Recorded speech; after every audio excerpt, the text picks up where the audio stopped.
Ma participation à TCF TV a apporté quelque chose de vraiment nouvel dans mon CV professionnel, je pourrais dire. C'est ma première expérience hors du Brésil, dans une autre langue, mais quand même dans mon domaine. C'est toujours un défi. Je connais d'autres journalistes qui ont parti du Brésil, qui ont allé ailleurs pour essayer de travailler aussi, mais c'est quand même très très difficile. Quand je parle toujours à mes amis au Brésil, ils disent bon mais t'es super, hein, qu'est-ce que t'as fait là? J'ai dit bon, j'ai commencé à frapper à des portes, présenter des CV et j'ai mis dans ma tête, je vais commencer à travailler avec du journalisme. On pense, peut-être les gens peuvent penser bon, là, les journalistes, ils veulent toujours faire la couverture du président, de la Chambre des communes, des célébrités. Je me demande toujours c'est où que les histoires vraiment ont lieu. C'est dans la ville, c'est dans les rues, c'est dans le local. Alors moi, je trouve parfait pouvoir travailler là. Je travaille plutôt au marketing, mais c'est quand même, j'ai vu cette milieu là aussi.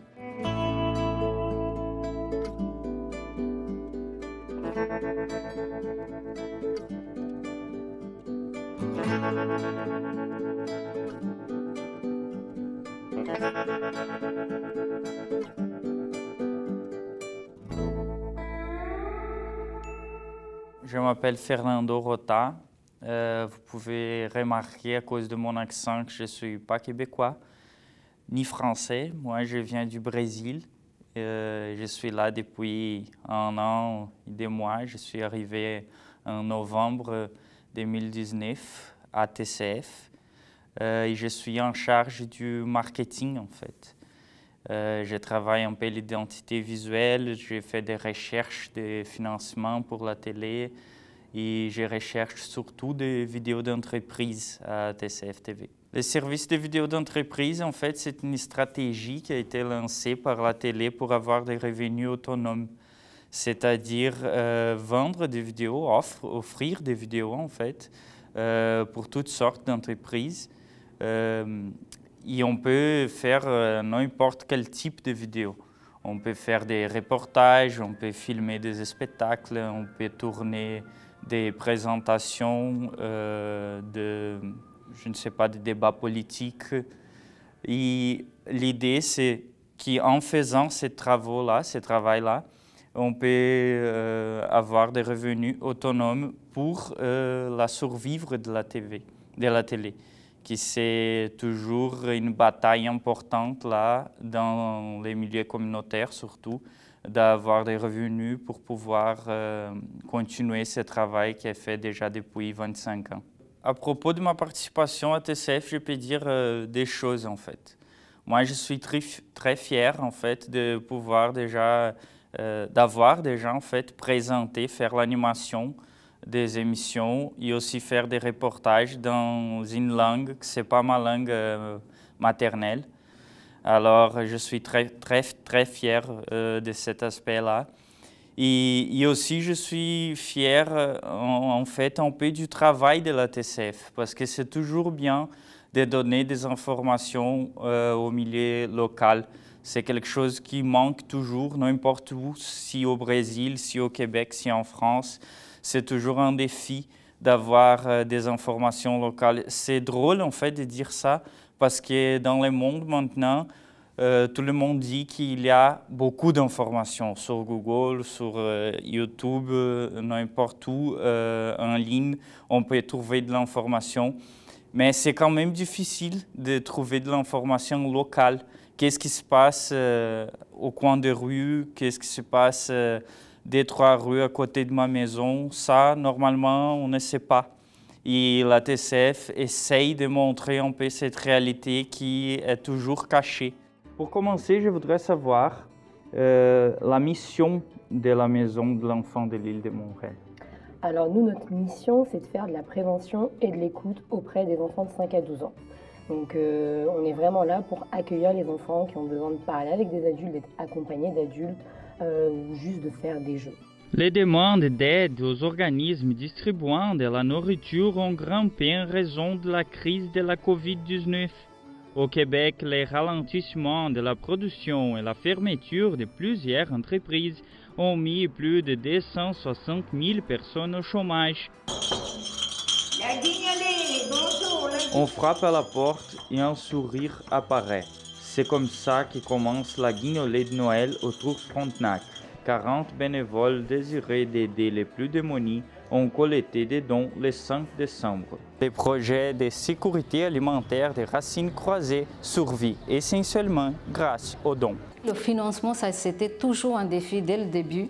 Je pense que je contribue à la TCF TV parce que j'ai de l'expérience, j'ai comme 12-13 ans déjà d'expérience dans les domaines de communication et du journalisme. J'ai travaillé au Brésil dans la couverture du président de la République des chambres de communes. J'ai travaillé aussi dans des grands réseaux au Brésil, dans des grandes entreprises.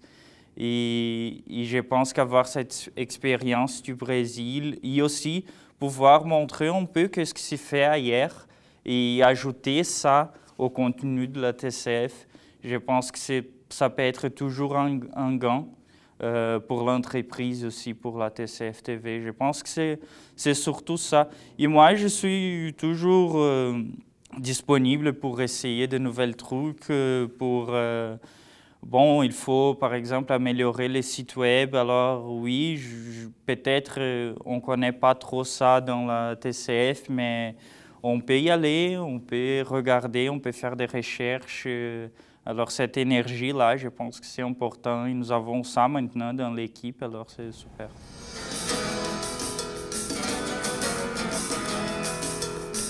Quelle joie de vous recevoir sur votre émission L'art et la créativité. J'étais vraiment fier de pouvoir participer à la diffusion en direct du 15 octobre, qui c'était l'art et la créativité en direct. C'était dans le cadre des Journées de la culture. C'était la première fois que la TCF a fait une émission en direct sur Facebook. J'étais le réalisateur.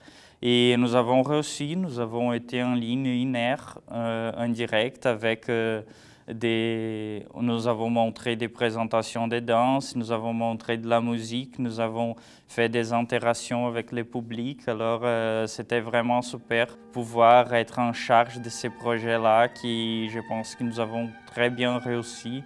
Nous avons eu après plusieurs vues sur Facebook aussi, qui c'est quand même quelque chose qui montre que ça a bien marché.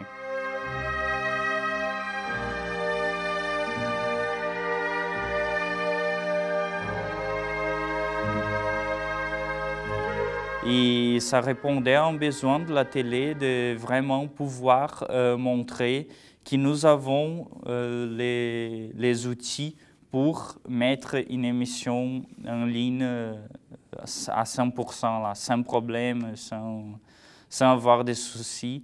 Et nous avons répondu à cette demande, une demande qui était notre demande là, c'était une demande de la TCF, de pouvoir vraiment montrer ce contenu-là en ligne, en direct. Et en parlant de la culture, un sujet qui a vraiment été frappé pendant la pandémie. Un peu une perte d'espoir, parce que là, tu fais ce que tu as à faire, tu tombes en recherche et création, comme c'est ce que tu sais mieux le faire quand tu es en art, peu importe le médium. Mais en même temps, tu sais, pourquoi tu le fais devient un peu un questionnement, parce que s'il n'y a pas, à la fin de présentation, une diffusion du travail de recherche aboutie, ben là, fait que là, c'est un peu combien de temps ça va durer. Moi, en plus, j'ai déjà beaucoup de projets qui pourraient être exposés dans les projets. On fait un appel au possible. Oui, c'est ça. Mais je pense quand même que c'est ça. Ça donne du temps de recherche, puis en même temps, ça crée des incertitudes, puis financièrement, ça peut être aussi difficile. Mais quelque chose qui m'a frappé que tu m'as dit. La TCF contribue pour la communauté montréalaise, surtout parce qu'elle apporte des informations locales. Dès qu'on allume la télé ici, si on met à Radio-Canada, à TVA, on peut avoir des informations, c'est sûr, mais je me demande toujours, mais qu'est-ce qui se passe au coin de la rue? Ça, on ne sait jamais en fait.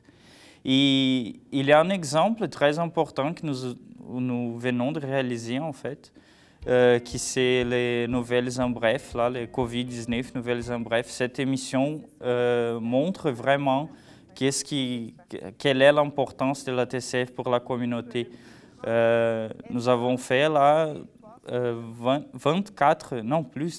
38 émissions à propos de ce qui se passe dans plusieurs arrondissements de Montréal. Et c'est de l'information locale, c'est ça. Où est-ce qu'on peut trouver ça? Je pense vraiment, là, et nous, on a fait des recherches, surtout ma collègue journaliste a fait des recherches pour trouver des informations. C'est difficile à trouver. Alors, pouvoir réaliser cette émission et mettre ça en ligne, disponible pour que tout le monde puisse voir, je trouve que c'est vraiment fantastique.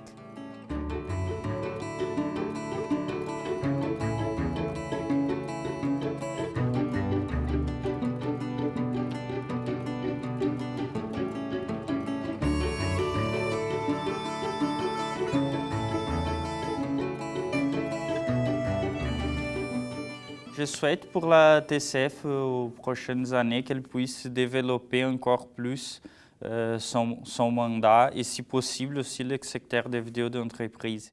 Pouvoir aussi donner l'opportunité des personnes, aux nouvelles arrivants et aussi aux étudiants d'avoir une première expérience. C'est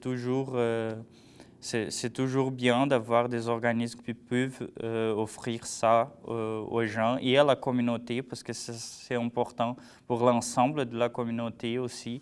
Alors, je pense au côté plutôt pratique, là, si on pourrait donner un exemple. Moi, j'aimerais voir les sites web de la TCF très développés dans 2-3 ans, où tout le monde peut rechercher des informations de façon facile, où on va pouvoir peut-être faire des recherches dans les sites web avec un mot simple comme, je ne sais pas, j'habite à La Salle, je voudrais savoir des informations à propos de La Salle, alors je vais taper sur le site web de la TCF La Salle et je pourrais voir plein de vidéos à propos de cet arrondissement-là.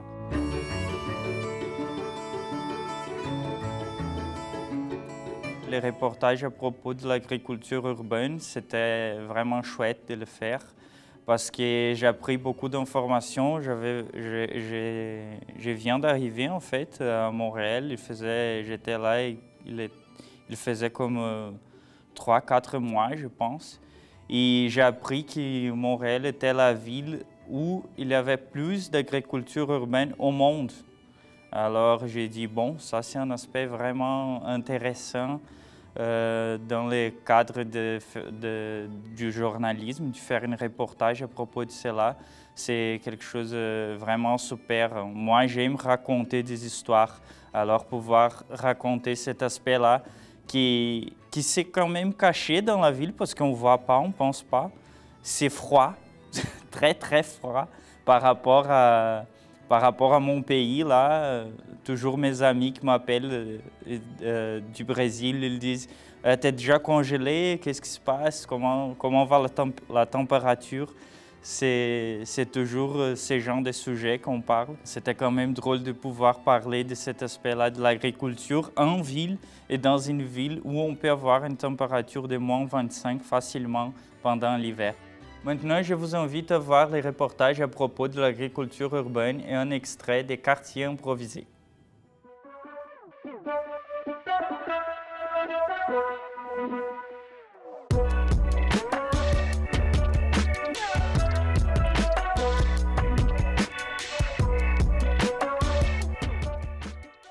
Des choux, des tomates, d'aubergines, et ce n'est pas tout. L'agriculture urbaine permet un monde de possibilités. Le projet Notre quartier nourricier, pour sa part, dispose d'une serre de 90 mètres carrés au cœur du centre-sud. Dans l'espace, environ 10 000 plantes maraîchères sont produites au printemps. Les avantages sont autant sur le plan alimentaire, d'être capable de créer un circuit court. Donc, de limiter toute la question de la pollution reliée au transport, les pertes agroalimentaires, que ce soit dans la transformation, dans l'entreposage, dans le transport. Le projet tentera pour la première fois de cultiver durant l'hiver. La stratégie est de planter principalement des feuilles vertes qui poussent plus rapidement. Il sera possible d'effectuer la première récolte 10 jours plus tard.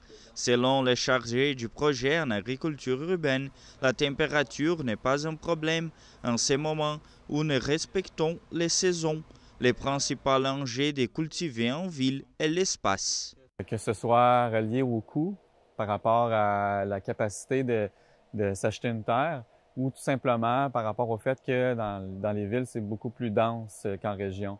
Donc, on va être obligé de développer soit des méthodes de culture alternatives ou tout simplement essayer de verticaliser nos cultures le plus possible. Une autre préoccupation concernant la plantation en ville est la qualité du terrain. Les terrains qui sont disponibles, on n'a pas beaucoup d'informations quant à leur passé. On ne sait pas si les sols sont contaminés, à quel point. Ce qui est recommandé en agriculture urbaine, dès qu'on n'a pas cette information, c'est vraiment de cultiver en sacs géotextiles ou dans des bacs de cèdre. Il y a mille et une façons de cultiver en ville, là, en toute sécurité. Pour contrer le manque d'espace cultivable en ville, on a recours au toit. Les palais de congrès sont un bon exemple. Les horticulteurs du laboratoire d'agriculture urbaine produisent des légumes et des fruits pendant l'automne, l'été ainsi que le printemps. Les spécialistes remarquent que les légumes bien cultivés en ville peuvent avoir une qualité supérieure malgré la pollution inhérente des grandes agglomérations urbaines. La pollution va laisser un film sur les fruits et sur les légumes, mais en les rinçant bien, en fait, généralement, on se retrouve finalement à avoir des aliments souvent plus propres que dans certaines campagnes, parce que dans certaines campagnes, l'utilisation des pesticides est permise, tandis qu'en ville, elle est interdite. Malgré l'hiver intense et les difficultés de cultiver en ville, Montréal se démarque comme une puissance mondiale dans ce dossier. Selon le portrait de l'agriculture urbaine commerciale du Québec, il y a 50 entreprises, dont 35 sont dans la métropole. Par ailleurs, Montréal compte 97 jardins communautaires et 4 sur 10 Montréalais pratiquent de l'agriculture. Qu'est-ce qu'on peut cultiver l'hiver? Si on a une fenêtre ensoleillée, on peut définitivement mettre des plants de basilic, des plants de fines herbes, en fait, sur le bord d'une fenêtre. Donc ça se fait facilement, puis on peut s'approvisionner justement tout l'hiver. Commencer avec des choses qui sont plus faciles. Donc, des légumes feuilles, normalement, c'est ce qui a une maturité beaucoup plus hâtive que d'autres légumes. C'est plus facile d'en prendre soin, c'est moins à risque pour les maladies et on peut en cultiver l'hiver.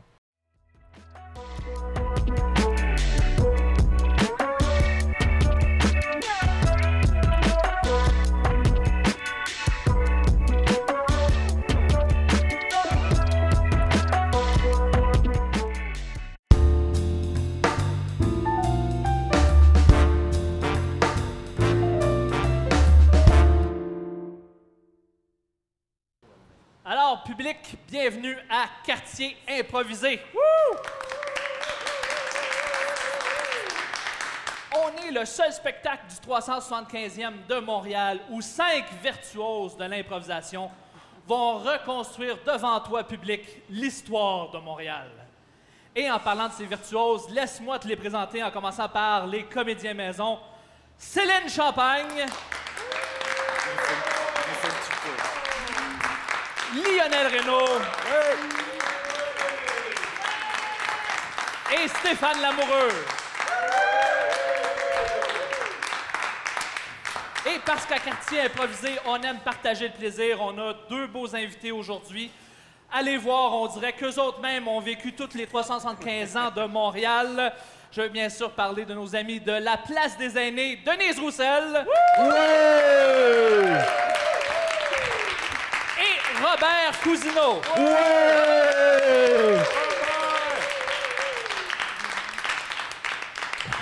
Puisqu'on célèbre cette année les 375 ans de la construction de Montréal, On a ressorti pour toi, public, nos cônes et nos affiches et nos vestes de construction pour reconstruire pour toi, public, l'histoire de notre chère ville. Je vais donner des faits historiques, des anecdotes à nos comédiens et ils vont devoir s'en inspirer pour faire des improvisations. Je vais ajouter des contraintes, question de leur compliquer la vie et augmenter notre plaisir. Mais sois attentif, public, car à la fin du spectacle, tu auras à choisir parmi nos 5 individus qui c'est le plus illustré et cette personne-là pourra venir écrire un mot sur le sceau de quartier improvisé. Est-ce qu'on est prêt à commencer? Oui!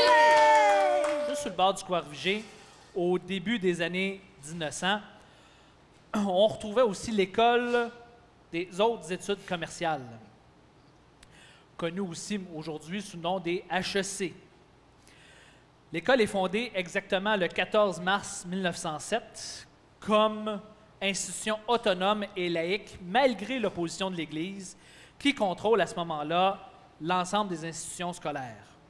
En 1970, l'école déménage à son emplacement actuel sur le Mont-Royal, et maintenant la bâtisse appartient à la Bibliothèque et Archives nationales du Québec, et on y conserve différents documents publics et privés.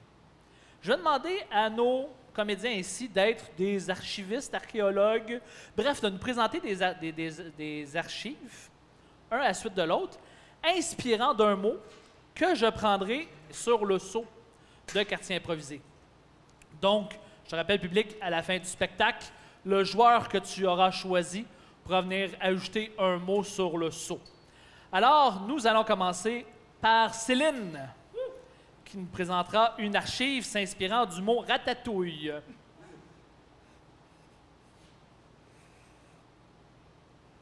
Recette traditionnelle numéro 68. Fait à base de courges, de racines de laitue, ainsi que de feuilles de peuplier. Nous l'appellerons ratatouille, ce sera beaucoup plus simple. Prochaine recette. Merci beaucoup. Alors, Robert, tu nous présentes... Ouais, tu peux prendre de l'eau. Je m'excuse de te déranger. Non, mais on fait un spectacle, tu sais. Je m'en souviendrai, c'est tout. Je m'attendrai. Donc, une archive inspirée du mot « ensemble ». Ensemble? Ensemble.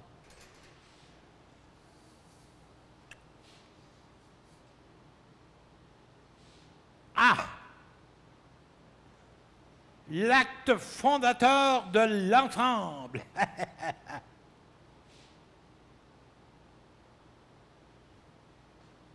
1234. En 1234, qui c'est qu'il y avait au Québec? En tout cas, moi, je n'étais pas là. Oh, il y avait peut-être quelques sauvages. C'est signé par le chef Gros Louis. Merci beaucoup.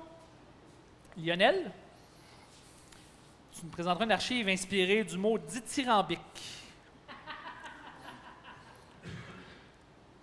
Ouais, alors ça me fait plaisir de vous présenter quelque chose d'exceptionnel que nous avons trouvé il n'y a pas longtemps dans les archives de la gare Vigée et de l'école HEC. Je sais que vous trouvez que ça n'avait pas rapport, mais il y avait des tunnels qui reliaient les deux parce que, disons qu'à l'époque, il y avait une certaine, une certaine haine entre plusieurs personnes, des étudiants d'haute école commerciale et puis l'aristocratie de la gare Vigée et le peuple au milieu.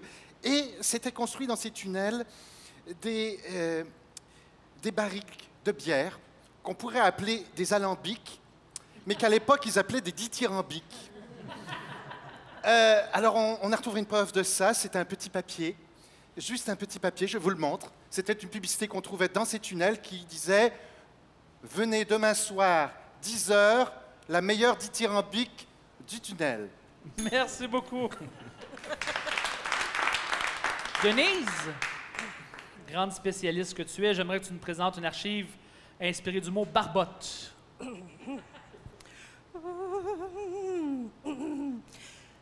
Oh!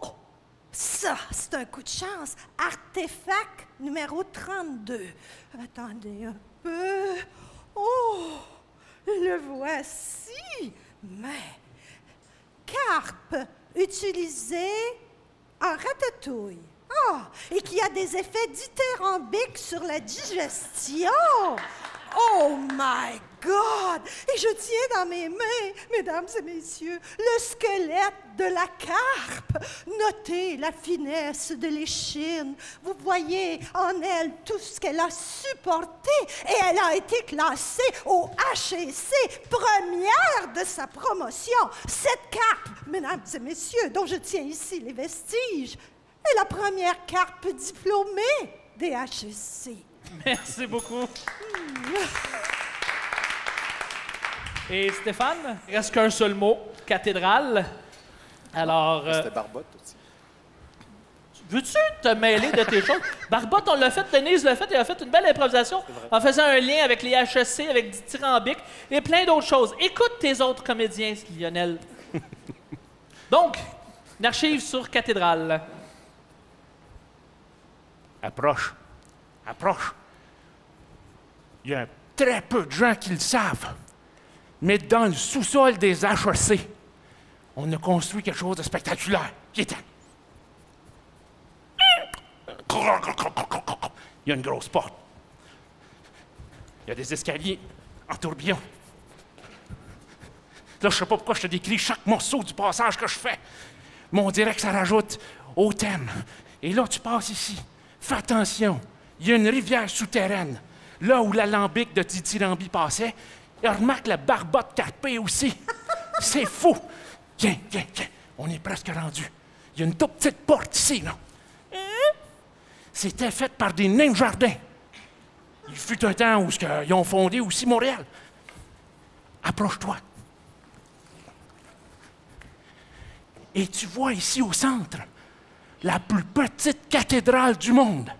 Une cathédrale pour nains de jardin. Ici, dans le sous-sol des HEC. Merci beaucoup.